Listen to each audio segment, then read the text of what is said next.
Bismillahirrahmanirrahim. Assalamualaikum warahmatullahi wabarakatuh.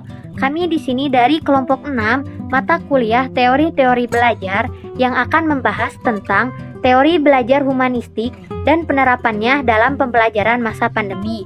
Sebelum ke pemateri, kita akan perkenalan terlebih dahulu ya. Yang pertama yaitu Aceng Musyafa Mukhtar dengan NPM 19210001. Yang kedua yaitu Atin Sopiatin dengan NPM 19210007. Yang ketiga yaitu Intan Pujiawati Lestari dengan NPM 19210016.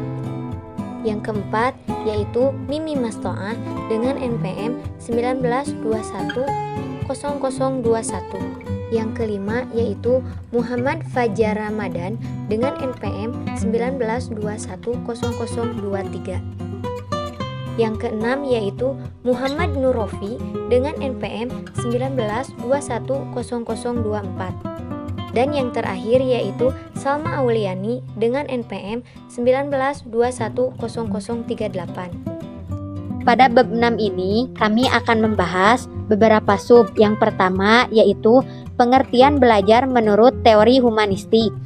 Yang kedua yaitu taksonomi Bloom dari Benjamin S. Bloom, Lorin Anderson, dan David R. Krathwohl.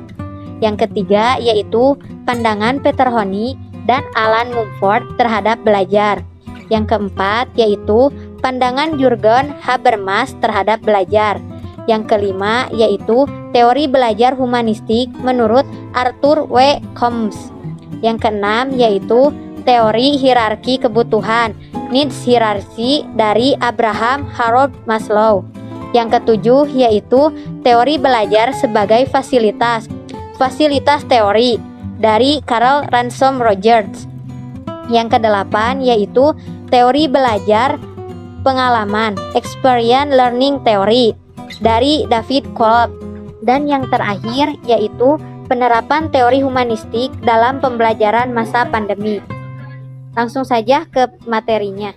Untuk materi pertama yaitu mengenai pendidikan menurut pandangan teori humanistik. Pendidikan adalah proses memanusiakan manusia, mengangkat manusia ke taraf insani. Di dalamnya, pembelajaran merupakan komunikasi eksistensi manusiawi yang otentik kepada manusia untuk dimiliki, dilanjutkan, dan disempurnakan. Artinya, pendidikan adalah usaha membawa manusia keluar dari kemewahan dengan membuka tabir aktual transenden dari sifat alami manusia. Paradigma pendidikan humanistik memandang manusia sebagai manusia, yakni makhluk ciptaan Tuhan dengan keterangan tertentu. Sebagai makhluk hidup, ia harus melangsungkan, mempertahankan, dan mengembangkan hidup. Sebagai makhluk batas antara hewan dan malaikat, ia memiliki sifat-sifat kehewanan dan sifat-sifat kemalaikatan. Sebagai makhluk dilematis, ia selalu dihadapkan pada pilihan-pilihan dalam hidupnya. Sebagai makhluk moral, ia berhubungan dengan nilai-nilai. Ya, sekian pemaparan materi dari saya. Selanjutnya akan disampaikan pada di sini saya akan menjelaskan tentang taksonomi Bloom. Yang pertama, taksonomi Bloom yang dibuat untuk tujuan pendidikan telah lama dikembangkan dan tokoh yang begitu terkenal dengan konsep taksonominya adalah Benjamin S. Bloom, sehingga taksonomi pendidikan yang dicetuskan diabadikan dengan sebutan nama penemuannya yaitu taksonomi Bloom. Secara teoritis, menurut taksonomi Bloom, tujuan pendidikan dibagi ke dalam 3 domain, yaitu kognitif domain yang berisi perilaku-perilaku yang menekankan aspek intelektual seperti pengetahuan, pengertian, dan keterampilan berpikir. Yang selanjutnya yaitu affective domain, berisi perilaku-perilaku yang menekankan aspek perasaan dan emosi seperti benar, sikap, apresiasi, dan cara penyesuaian diri. Yang selanjutnya yaitu psikomotor domain, berisi perilaku-perilaku yang menekankan aspek keterampilan motorik seperti tulisan tangan, mengetik, Di sini saya akan menjelaskan bagian C, yaitu pandangan Peter Honey dan Alan Mumford terhadap belajar. Bagian yang pertama yaitu A, kelompok aktivis. Orang-orang yang tergolong dalam kelompok aktivis adalah mereka yang senang melibatkan dirinya dan berpartisipasi aktif dalam berbagai kegiatan dengan tujuan untuk memperoleh pengalaman-pengalaman baru. Orang-orang tipe ini mudah untuk diajak berdialog, memiliki pemikiran terbuka, menghargai pendapat orang lain, dan mudah percaya. Bagian yang kedua yaitu B, kelompok reflektor. Mereka yang termasuk kelompok ini kecenderungan berlawanan dengan kelompok aktivis dalam melakukan tindakan. Orang-orang tipe reflektor sangat berhati-hati dan penuh pertimbangan. Pertimbangan baik atau buruk, untung atau rugi selalu diperhitungkan dengan cermat dalam memutuskan sesuatu. Orang-orang demikian tidak mudah dipengaruhi sehingga cenderung bersifat konservatif. Bagian yang ketiga yaitu C, kelompok teoris. Orang-orang tipe teoris memiliki kecenderungan yang sangat kritis. Mereka suka menganalisis, berpikir rasional dengan menggunakan penalarannya. Segala sesuatu dikembalikan kepada teori dan konsep-konsep atau hukum-hukum. Mereka tidak menyukai pendapat atau penilaian yang sifatnya subjektif. Yang terakhir yaitu D, kelompok pragmatis. Orang-orang tipe pragmatis memiliki sifat-sifat yang praktis. Mereka tidak suka berpanjang lebar dengan teori-teori, konsep-konsep, dalil-dalil, dan sebagainya. Bagi mereka yang penting adalah aspek-aspek praktis. Sesuatu hanya bermanfaat jika dipraktikkan. Bagi mereka sesuatu adalah baik dan berguna jika dapat dipraktikkan dan bermanfaat dalam kehidupan. Honey dan Mumford memiliki pandangannya tentang gaya belajar yang diilhami oleh pandangan Kolb, yang mana Kolb terkenal 4 tahap dalam belajar, yaitu tahap pengalaman konkret, tahap pengalaman aktif dan reflektif, dan tahap konseptualisasi dan tahap eksperimentasi aktif. Di sini saya akan menyampaikan materi tentang pandangan Jürgen Habermas terhadap belajar. Menurut Habermas, belajar baru akan terjadi jika ada interaksi antara individu dengan lingkungannya. Lingkungan belajar yang dimaksud di sini adalah lingkungan alam maupun lingkungan sosial, sebab antara keduanya ini tidak dapat dipisahkan. Lingkungan belajar yang dimaksud di sini yaitu lingkungan alam maupun lingkungan sosial, sebab antara keduanya tidak dapat dipisahkan. Dengan pandangannya yang demikian, atau lebih jelasnya bahwa belajar sangat dipengaruhi oleh interaksi, baik dengan lingkungan atau dengan sesama manusia. Jürgen Habermas membagi tipe belajar menjadi 3 bagian. Yang pertama, ada belajar teknis. Yang kedua, ada belajar praktis. Yang ketiga, ada belajar emansipatoris. Dan masing-masing pengertian tersebut yaitu yang pertama ada belajar teknis, yaitu belajar yang mana seseorang dapat berinteraksi dengan lingkungan alamnya secara benar. Nah, kalau yang kedua ada belajar praktis. Nah, untuk belajar praktis ini yaitu belajar yang mana seseorang dapat berinteraksi dengan lingkungan sosialnya, yaitu dengan orang-orang di sekelilingnya dengan baik. Nah, kegiatan belajar ini lebih mengutamakan terjadinya interaksi yang harmonis antar sesama manusia. Untuk itu, bidang-bidang ilmu yang berhubungan dengan sosiologi, komunikasi, dan psikologi. Lalu yang ketiga, ada belajar emansipatoris. Dalam belajar emansipatoris menekankan upaya agar seseorang mencapai suatu pemahaman dan kesadaran yang tinggi akan terjadinya suatu perubahan atau transformasi budaya dalam lingkungan sosialnya. Dengan demikian, untuk mendukung terjadinya transportasi kultural, dibutuhkan pengetahuan dan keterampilan serta sikap yang benar untuk mendukungnya. Untuk itu, ilmu-ilmu yang berhubungan dengan budaya dan bahasa amat diperlukan. Pemahaman dan kesadaran terhadap transformasi kultural inilah yang oleh Habermas dianggap sebagai tahap belajar yang paling tinggi, sebab transformasi kultural adalah tujuan pendidikan yang paling tinggi. Mungkin hanya itu yang bisa saya sampaikan. Terima kasih. Bismillahirrahmanirrahim. Di sini saya akan menjelaskan tentang teori belajar humanistik menurut Arthur Cohn. Teori belajar humanistik berusaha memahami perilaku belajar dari sudut pandang pelakunya. Salah satu tokoh yang ikut menyumbangkan pemikirannya dalam teori ini adalah Arthur Cohn. Ia bersama dengan Donald mencurahkan banyak perhatian pada dunia pendidikan. Meaning adalah konsep dasar yang sering digunakan. Belajar terjadi bila mempunyai arti bagi individu. Menurut Arthur, guru tidak bisa memaksakan materi yang tidak disukai atau tidak relevan dengan kehidupan mereka. Anak tidak bisa matematika atau sejarah bukan karena bodoh, tapi karena mereka tidak mau dan terpaksa serta merasa sebenarnya tidak ada alasan untuk mereka harus mempelajarinya.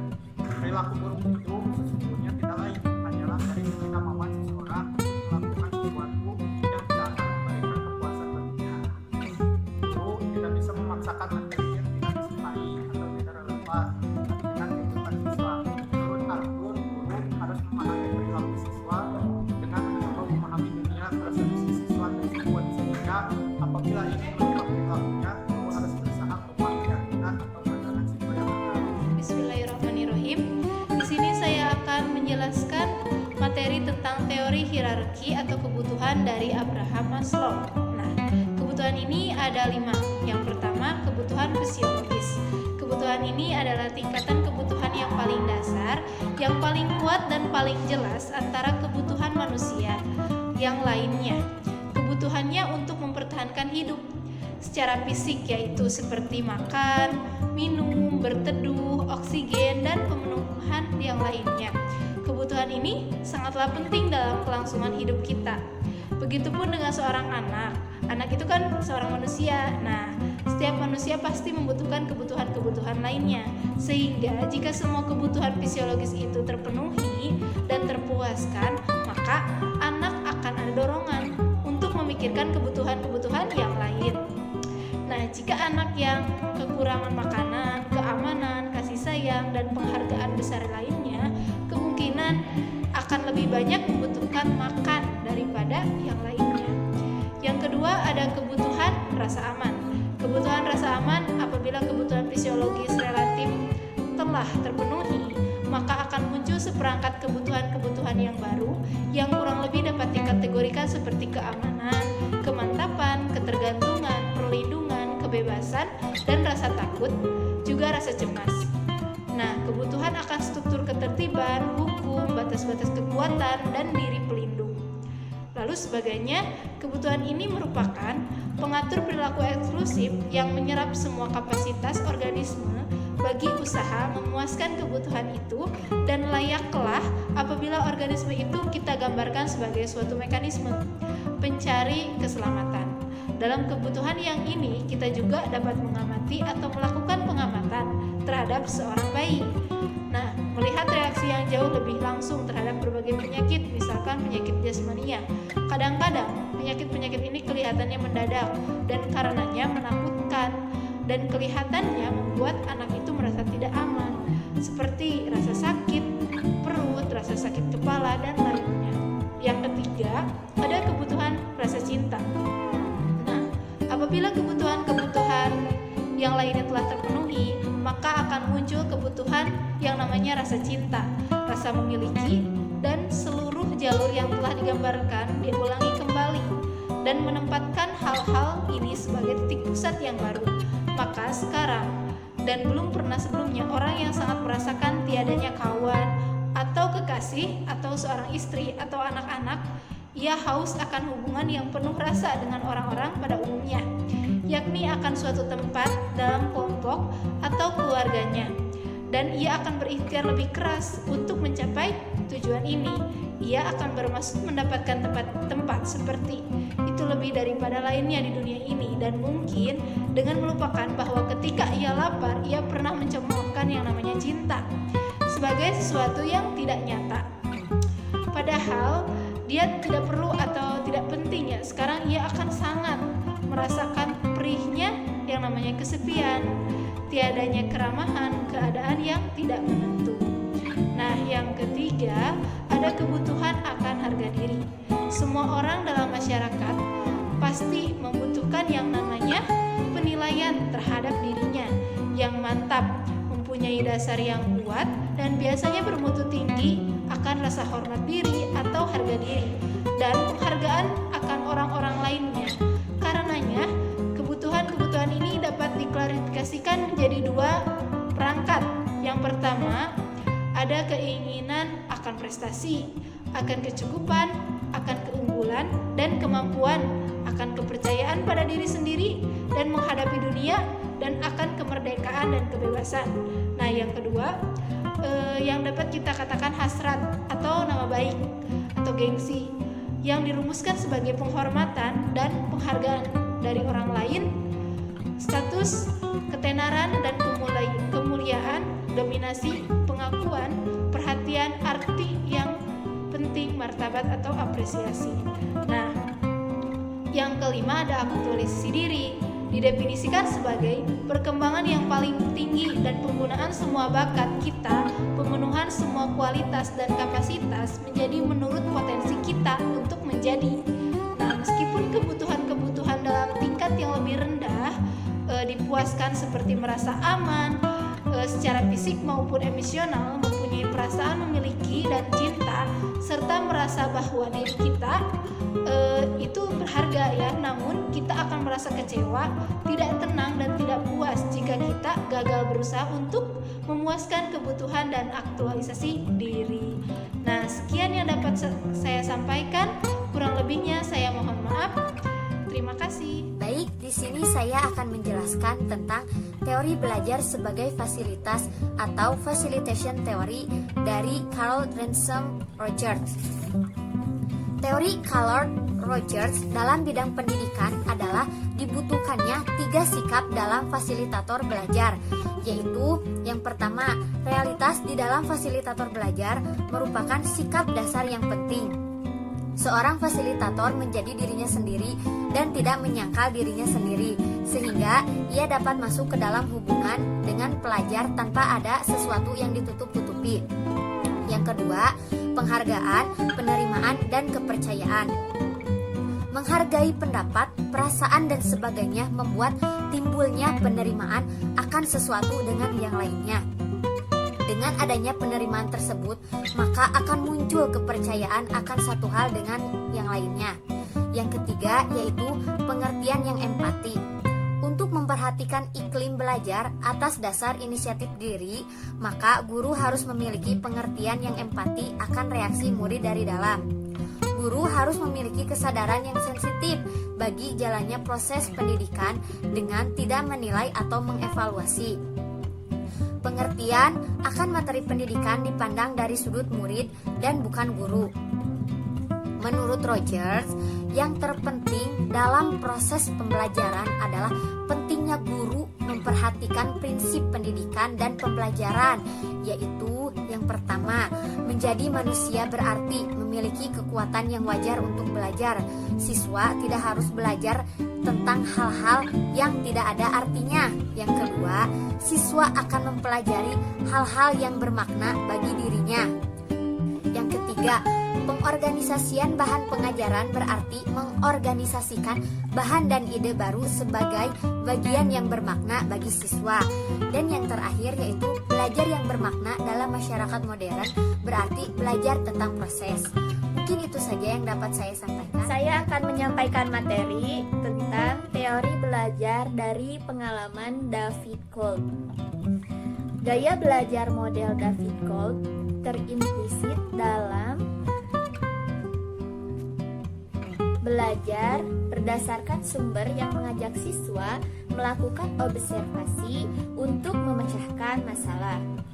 Menurut David Kolb, gaya belajar model Kolb ini ialah gaya belajar yang melibatkan pengalaman baru siswa, mengembangkan observasi, menciptakan konsep, dan menggunakan teori untuk memecahkan masalah. Sementara, Kolb membagi tahapan belajar dalam 4 tahap, yaitu yang pertama ada pengalaman konkret. Nah, pada tahap ini, seorang siswa hanya mampu sekedar ikut mengalami suatu kejadian. Ia belum mengerti bagaimana dan mengapa suatu kejadian harus terjadi seperti itu. Nah, inilah yang terjadi pada tahap awal proses belajar. Yang kedua, ada pengamatan aktif dan reflektif. Jadi, siswa lambat laun mampu mengadakan pengamatan aktif terhadap kejadian itu, serta mulai berusaha memikirkan dan memahaminya. Yang ketiga ada konseptualisasi. Siswa mulai belajar membuat abstraksi atau teori tentang hal yang pernah diamatinya. Pada tahap ini, siswa diharapkan sudah mampu untuk membuat aturan umum dari berbagai contoh kejadian yang meskipun tampak berbeda-beda, tetapi mempunyai landasan yang sama. Lalu yang keempat ada eksperimentasi aktif. Nah, pada tahap ini siswa mampu mengaplikasikan suatu aturan umum ke situasi yang baru.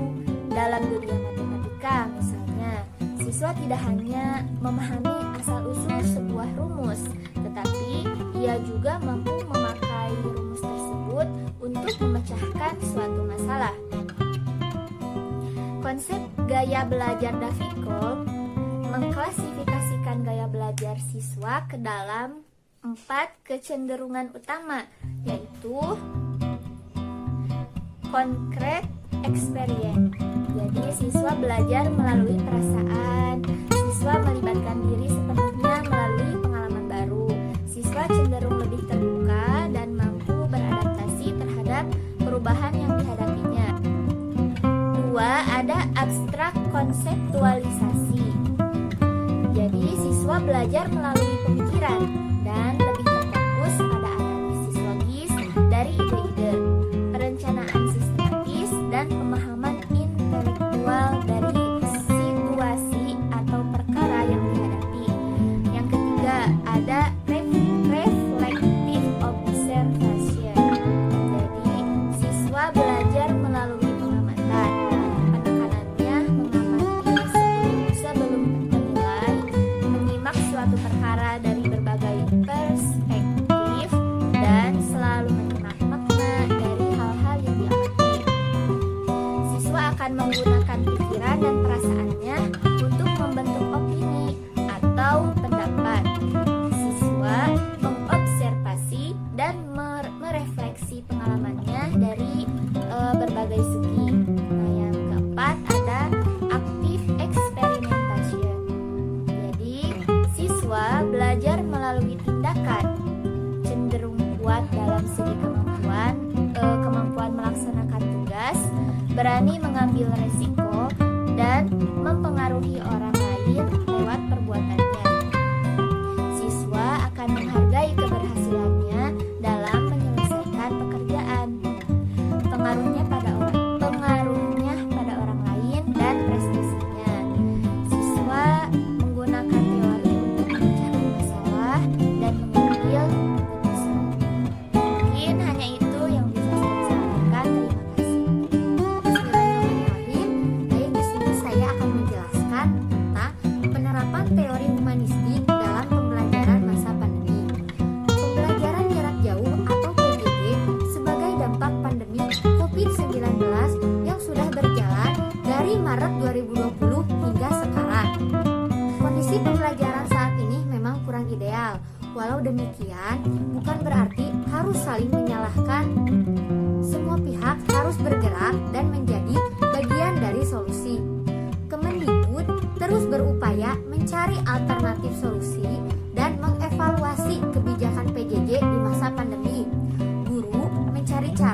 atau mengembangkan strategi PJJ yang sesuai agar tidak menyulitkan dirinya dan memberatkan peserta didik. Para orang tua perlu membantu pelaksanaan PJJ dengan membimbing anak-anaknya seoptimal mungkin walau dihadapkan pada keterbatasan, minimal dengan tetap memotivasi anaknya untuk belajar, mengingatkan tugas-tugas yang harus dikerjakan oleh anaknya, menyediakan nutrisi yang cukup bagi anak-anaknya agar mereka sehat dan bisa belajar dengan baik. Ikut mendoakan semoga semua pihak yang terkait dengan PJJ diberikan kesabaran dan kekuatan, serta mendoakan agar pandemi ini segera berakhir. Pembelajaran PJJ pada masa pandemi ini perlu dilakukan secara humanistik, yaitu dengan mengedepankan nilai-nilai kemanusiaan. Mengapa demikian? Karena kondisinya dihadapkan pada cukup banyak tantangan dan beresiko menyebabkan stres. Pembelajaran diupayakan tetap menyenangkan dan membangun pengalaman belajar yang bermakna bagi peserta didik. Implementasi dari pembelajaran yang humanistik pada masa PJJ misalnya